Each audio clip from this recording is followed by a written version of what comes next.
కడప జిల్లా బ్రహ్మంగారి మఠం జగద్గురు శ్రీ మధ్విరాట్ పోతులూరు వీరబ్రహ్మేంద్ర స్వామి వారి మఠం నందు పూర్వపు మఠాధిపతి శ్రీ వీరభోగ వసంత వెంకటేశ్వర స్వామి వారి మరణానంతరం మహానివేదన మందిరంలోని స్వామివారి కాంతరంగిక మందిరం కొన్ని రూములను దేవాదాయ శాఖ అధికారులు సీజ్ చేయడం జరిగింది. ప్రస్తుతం మఠాధిపతిగా శ్రీ శ్రీ శ్రీ వెంకటాద్రి స్వాముల వారు కోర్టు మరియు ధార్మిక పరిషత్తు ద్వారా నియమించడం జరిగిందని, అందుకు సీజ్ చేసినటువంటి వాటి తాలూకు తాళాలు సమస్తము రెవెన్యూ అధికారులు పోలీసుల సమక్షంలో దేవాదాయ శాఖ assistant commissioner Shankar Balaji, inspector Govardhan అప్పచెప్పడం జరిగింది.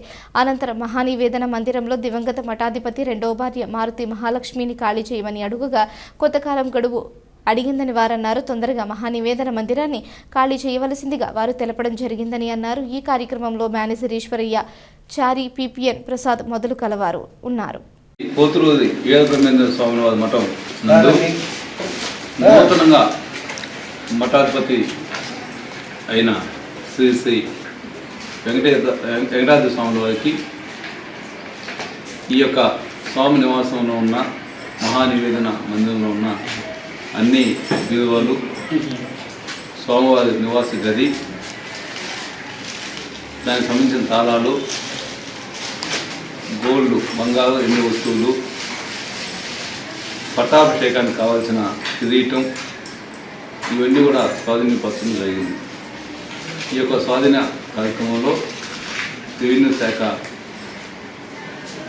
సమక్షంలో పోలీసులు, పంచాయతీ, ఈ సంస్థ యొక్క మేనేజర్, పత్రికా విలేకరులు, దేవాదాయ ధర్మాదాయ శాఖ నుంచి మా ఇన్స్పెక్టర్, తనిఖీ అధికారి, మిగతా సిబ్బంది తదితరులందరూ ఈ యొక్క కార్యక్రమంలో పాల్గొనడం జరిగింది.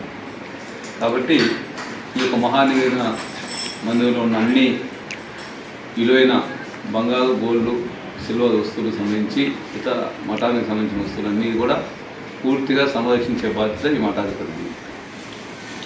శాఖాపరంగా ఎప్పుడు అవసరమైనా కూడా మేము మఠానికి సంబంధించిన విషయాల్లో సహకరించడానికి సిద్ధంగా ఉంటాము.